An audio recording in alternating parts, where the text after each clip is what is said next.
bata pa lang ako, pinapanood ko na kayo.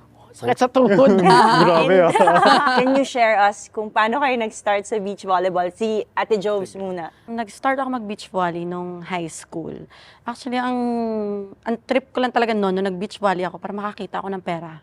Kasi nga may pera sa buhangin, Dok. Charis. Hindi ko naman iniisip na kakaririn ko rin talaga yung beach volley. Every time na may invitation na, may laro sa Bacolod, may laro, kasi punta natin yan. Kasi automatic, magkakapera tayo dyan. Ganun na nangyari sa flow ng career ko until na-invite ako around 2011-2012 SEA Games. Naging partner ko si Aiza Maizo. You know what? Ang nangyari doon, wala ako sa line-up. Minessage ako, mag-empake ka, flight tomorrow, going to Indonesia. Line-up ako sa national. Agad-agad. Sige, prepare lipad. The next day, kami ni Ate Aiza ang naglaro. First ever na nagkaroon ng direction ng career ko sa beach. Bionic Ilongga ka na ba nung sa Lasal Bacolod? Oo, kasi nagbigay Kaya ng pala monitor bionic ko siya. si Sir Noel Zarate. Kasi nung, buhay talaga ako, bata pa lang. Hindi napapagod. Hindi talaga ako napapagod. Pero si Doc AJ naman, Unigames ako. Actually, all throughout college until kahit med school, indoor talaga. So, Yeah. late lang ako nag-beach volley talaga. Ang story ko naman sa beach volleyball. So, di ba 2015 SEA Games tayo? yeah, Parang we're all yun, there. after after nun are. kasi, Doon tayo. Okay. Well, after we played nun, indoor. indoor tayo Volleyball nun lahat. siya. Kasi walang beach event nun eh. Wala Walang pa beach nun, event wala pa nun. After that, retire na ako kasi kakapasa ko na ng boards. So, focus na dapat ako Tinanggap mo med na school. wala ka na sa Oo. volleyball. Kaso nung 2018, di ba nagkaroon ng FIVB Beach Yes. One Star dito, in-organize Oh, sila Charo. Tapos parang, ako yung kinuha nilang medical doctor for the event. Pero hindi pa ako nagpaisip na, baka gusto ko mag-beach. Pero nung next year, 2018, sa Boracay naman, same event, One Yeah. Star. Parang, doon parang gusto ko gawin to. Tapos, doon ako nag-decide na, sige, I'll get back in shape.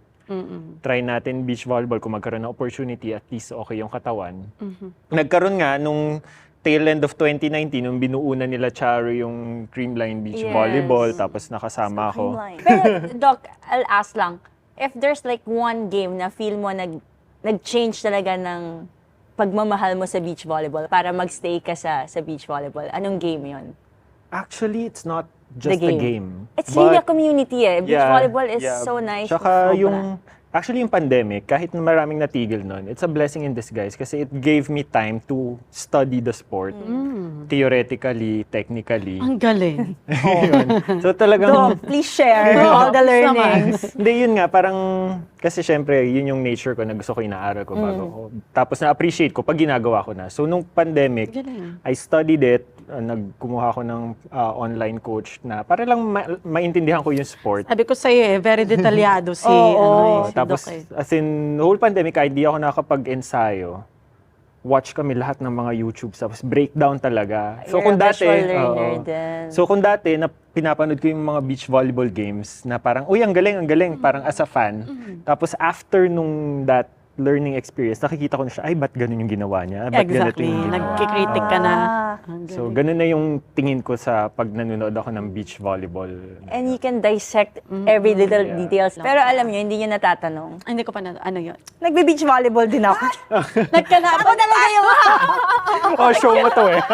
I played in the first Youth Olympics. beach volley? Beach volleyball sa Singapore. Wow. Tanong mo kasi ng partner Sino ko. partner mo? Sino? Kim? Sige mo.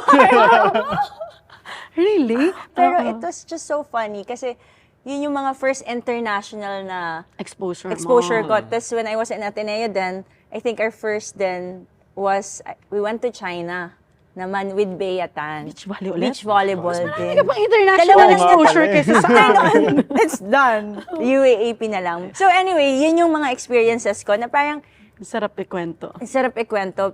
Pero I just thought back then na baka beach volleyball wasn't really for me. Pero yung curious ako, kasi ako, hindi naman sa hindi ko nagustuhan yung beach volleyball, but I think I prefer lang din talaga indoor. Just because siguro I'm the only girl in the family, I want more Yung people, maraming kasama. ganyan. At may mga taong pinapanganak na born sa buhangin. Hindi, Yeah. pero kasi, hirap na hirap kasi ako tumakbo sa sand. Hirap na hirap talaga ako sa patakbo pa lang. Tsaka yung training na, sige, Coach Parley pa coach namin, kami ni Bea. Papatakbuhin niya kami ng mga ilang beses sa Sa sands, may time. Tapos pag hindi ka na naka-whistle, pagod ka na. Sabi ko, paano pag di talaga ako marunong mag-whistle? Ano yung difference ng discipline or mga techniques na meron sa beach?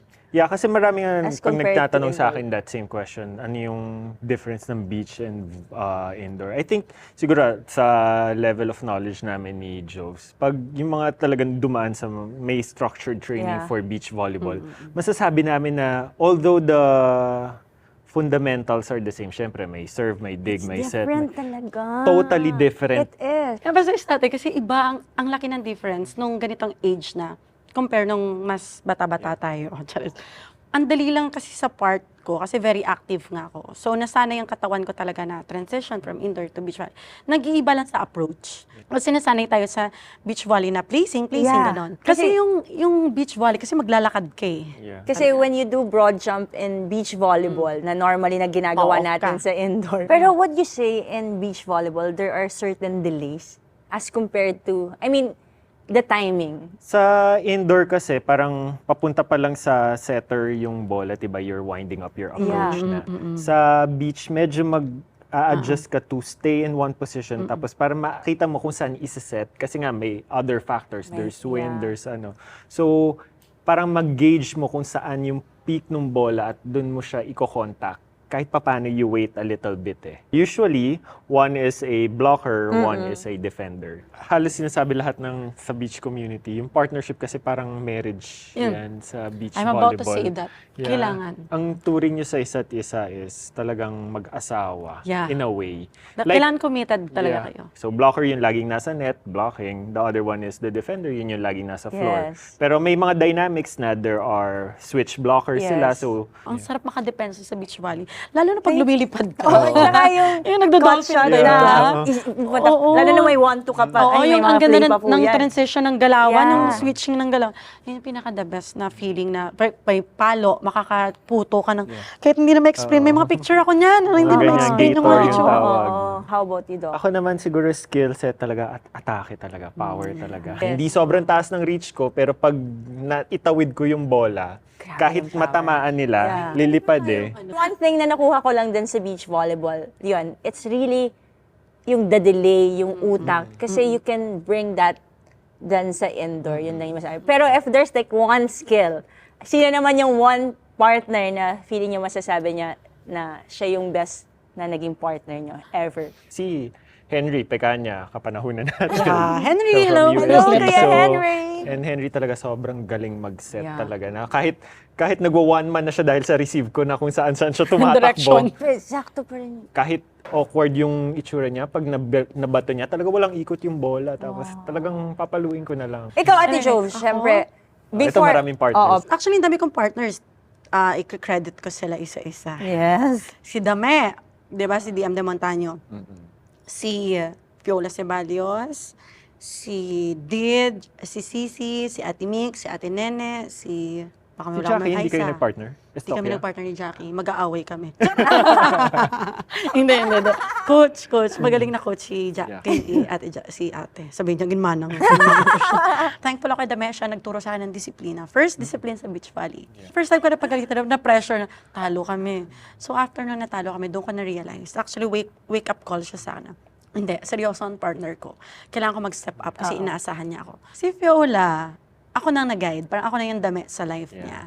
So, doon ko natutunan din siguro yung patience kay Fiola na para siya i-guide, As paano a maging mentor. ate, as a mentor. Naging ganun ako. Next, si Ate Mick, yun ang mga seniors ko na yun.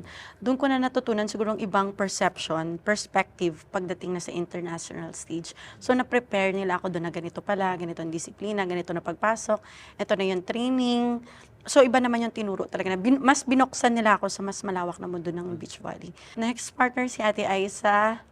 Yun, yung SEA Games. Yung kakaibang experience sa beach volley. Yung bond na hindi matawaran. Diyos ko, legend yan. Aisa Maiso, idol natin lahat yan. Oo. So, yun. idol. Idol natin lahat yan. So, yun yung kay Ate Aisa. Na until now, yung friendship and closeness namin sobrang solid. So, nagsimula yun sa beach volley. Next, partner ko, Nene Bautista. Nag-partner ulit kami ni Nene. So, yun ang naging consistent ko. Anywhere naman sa army, kami talaga yung mag-partner dalawa. Ang taas ng IQ ni Nene. So, saludo ako doon. So, nakakatawa kasi, nanalo pa rin kami sa edad na to. Next partner ko si Deej. Thank you kay Deej. Siya ang pinaka-first international na partner ko, nabigyan ako ng medal. So, thank you, Deej. So, si Deej. Okay, shoutout kay Deej. Deej, oo, Number sa Asian 5. Games. Uy, ang Fifth ganda. sila, Grabe. Nagka-chat kami, fifth. Oo, Oo, fifth. tsaka thank you sa pasalubong, Deej. Ay, ba't ako wala? Next, si Cici. Sobrang thankful din ako kay Cici na yung last namin na FIVB. nandun, FIVB, na nakuha namin yon and grabe din yung alalay niya din doon kasi wala kaming preparation and all. So, in-embrace namin pareho yung chance, yung opportunity na binigay sa amin ng Philippines. And last SEA Games, unfortunately, hindi namin siya napanghawakan. Pero yung learnings ko na nakuha doon and kay Cici, bilang magkaibigan, inside and outside the court, baon-baon ko yun kung saan man ako ngayon. So, ang dami nila, ang laki ng ambag sa buhay ko. Thank you. Yes. Sa mga viewers natin, sa mga nanonood, hindi nila siguro, they're not aware na internationally, Philippines siguro is siguro known also in beach volleyball. Ang dami ng mga tournaments. Pero kailan nyo na-feel na lumalaki na talaga yung beach volleyball community here in the Philippines? Ngayon talaga, kasi dala ng performances of both the women's and men's national team. So, shout out to them who are consistently, yearly since nabuo, training na talaga. And parang it's starting to reap the benefits ngayon na kahit papano, ang ganda na ng performances sa labas. Yung training program ni Coach Dolo, para sa akin very on point talaga siya and nakakapag-keep up talaga tayo sa ibang bansa. And nakikita mo naman sa performances ng si Pons, ni Deej, and all the rest of the nahawakan ni Coach Dolo. So, nung pumasok ako doon, hindi ako ganun nahirapan kasi very flexible din naman talaga sila, si Coach Dolo. Even Coach Dolo, ang galing niya humawak talaga ng team. So siguro kaya ganun na nakapag-keep up na tayo, nakakasabay na tayo sa international stage. Kasi sa beach volley din, paulit-ulit mo lang din sila makakaharap, di ba? Parang mag-friends na din Yeah. kayo. Friends, kasi diba? paglabas sa court, magkakaibigan kayo or even nga nag-aantay kayo ng games.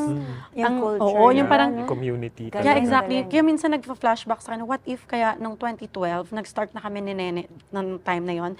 Hanggang sa nagtuloy-tuloy siya, feeling ko kaya namin eh. Kasi nung nag-team up kami ni Nene, natalo namin yung number 1 team ng Indonesia nung first ever team up namin. So imagine yung preparation namin, 1 month lang siguro that time. So nag-expect na kami during that time, nalalago na siya. Pero siguro, talaga yung mga bagay-bagay sa best time. Yeah. So ito yung time nila si Pons, nila Deej, na like what I've said na kung nag-start earlier during that time, siguro madami ako na exposure na nangyari, ganito nangyari sa career ko. Pero alam mo naman, hindi siya regrets actually. Timing din talaga. And thankful lang ako din na nakabalik ako. Nabinigyan ako ng Philippines ng opportunity, another opportunity na makabalik ako bago ako mag-retire sa beach volley. And thankful ako kay Cici, kay Pons, kay Deej na open arms nila akong welcome. Kasi doubtful ako makabalik eh. Kasi nung time na yun, after ACL injury ko, hopeless na ako. Ay, hindi na ako makakabalik sa dating form ko. Coach, kaya ko pa ba? Kasi once na hindi ko na kaya, open ako na palitan niyo ako. Kahit practice player lang ako dyan. Willing ako tumulong para sa Pilipinas. Naglalaro tayo para sa Pilipinas. Kahit alam mo yun. Yes. We're Wala ready tayong to hinihingi. serve. Yes. Oo, wala tayong hiningin kapalit. Just to serve lang the country na naglalaro tayo sa sports na love natin. That's why it's an unfinished business for me na kahit naka-participate na ako sa Yes. other international tournaments, but it's still, nandun pa rin yung thought na it's not official tournaments. Iba pa rin pag makapaglaro sa World Tour in an Yes. official tournament, you get international points. Yeah, So good that's the points. unfinished business side of me na hanggat kaya pa ng katawan, I'll do it. Kayang-kaya pa, Doc AJ. So that's why a lot of my decisions right now, although not directly, nandun yung consideration na, okay, I'm doing this to open up opportunities for me to pursue that, na magawa ko siya full-time. Like, I'm not saying na ayoko na mag-work Yes. with my current job as a doctor, but there's that unfinished business side of me as an athlete eh. Hindi ko talaga mahihiwalay yung pagiging athlete Ang galing. sa akin. Ang unique ng story mo talaga. Doc. And I think the story of Doc AJ very inspiring na even if you have your love at first sight in indoor volleyball, you can also have another Ano ba? Ano bang term? Ano bang... Ayoko ng mga ganyan-ganyan eh. Pero kasi I feel like nagkaroon ng growth din talaga yung Yeah. volleyball in the Yeah. Philippines. And Exactly. alam mo yan, yung beach volleyball is also part of the Nakilala. community. Yeah. And nakilala we yung want. beach volleyball. Kasi usually basketball, indoor volleyball. Pero ano pa yung sa tingin nyo kailangan para mas maging aware ang ating mga kababayan para mas panoorin at supportaan pa yung Philippine beach volleyball? One thing that's lacking for now is an actual facility that makes it accessible to people.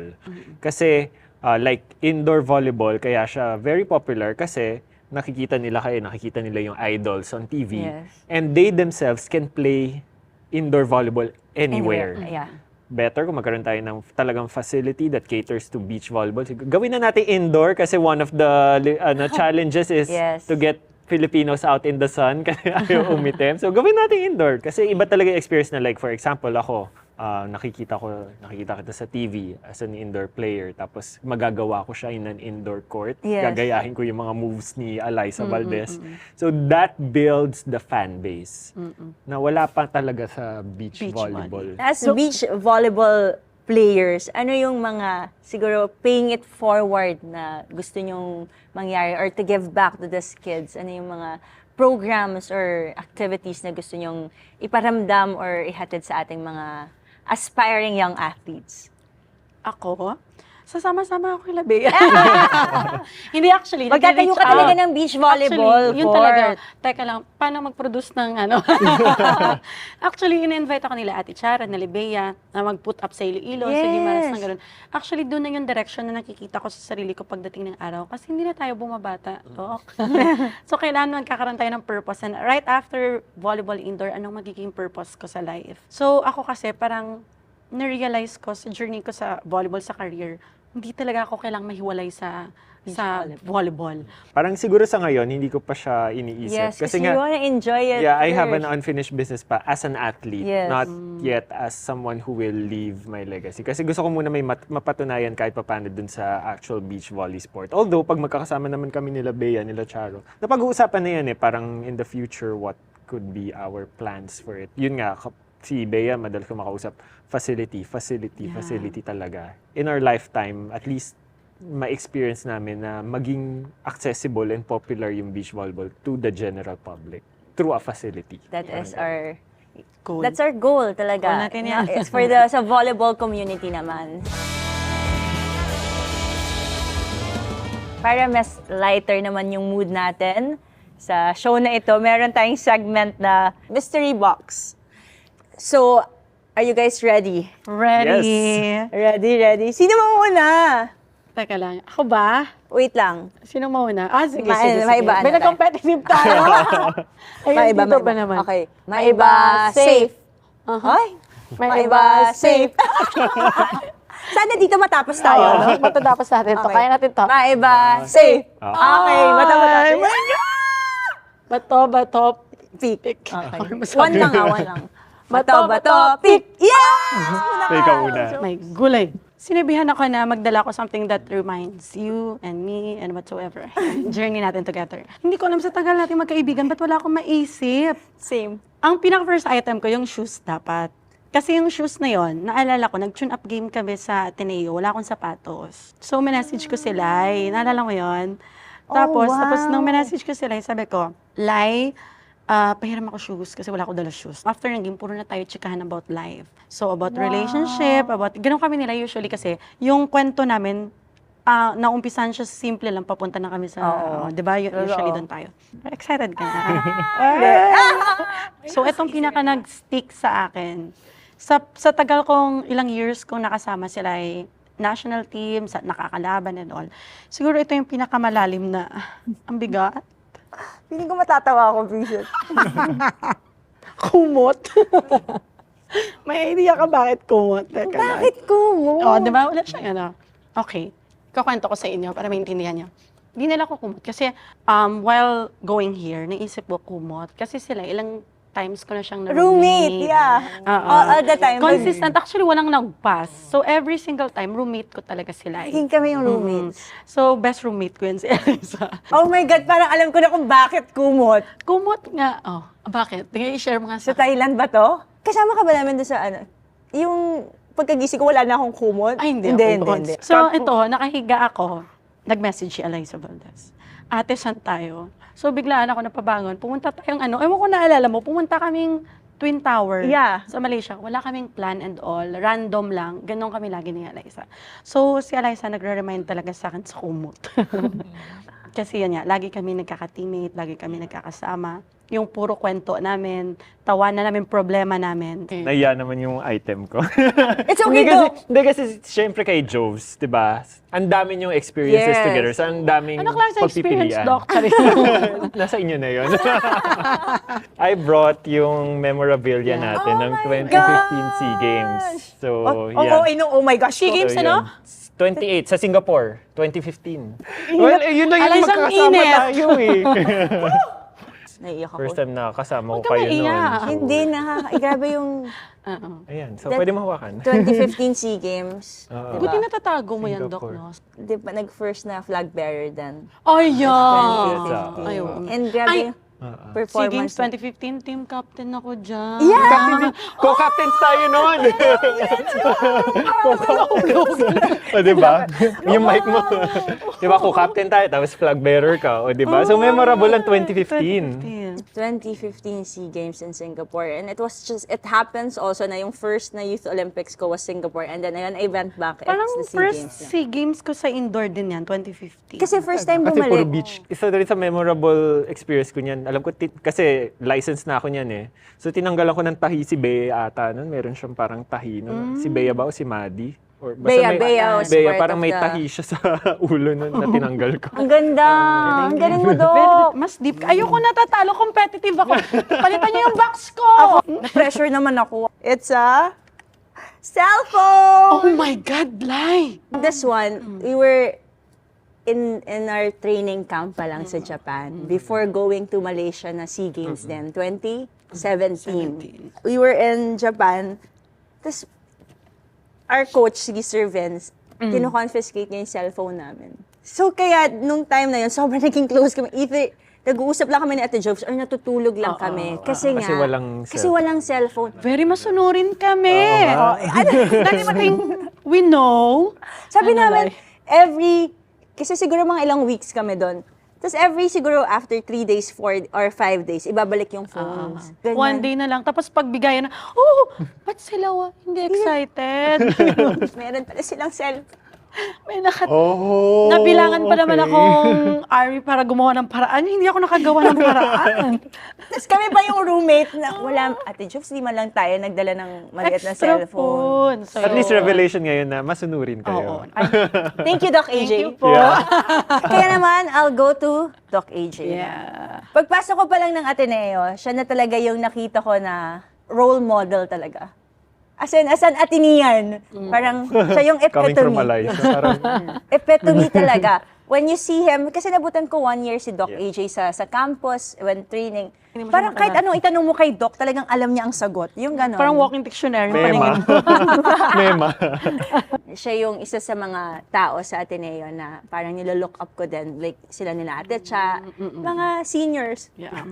Kaya naman, Okay nandun na na ako. Okay Ateneo shirt! Talaga? Hindi ka nagsasalita masyado. Talagang nakafocus lang yan. Tapos as in, ganun siya mag-training. Ang hirap kasi magsalita pag si Coach Oliver yung... Coach, hello po! Siya lang yung maririnig mo kasi. Probably. Ayan. Kasi, sobra. I think si Doc talaga yung isa sa mga student athlete talaga. Yung focus ni Doc, no? Actually, makikita Med. na natin until now pagdating sa beach volley. Oo, grabe. Very yung ano siya sa discipline niya. details. Oo. And I feel like that's why ganito rin kami.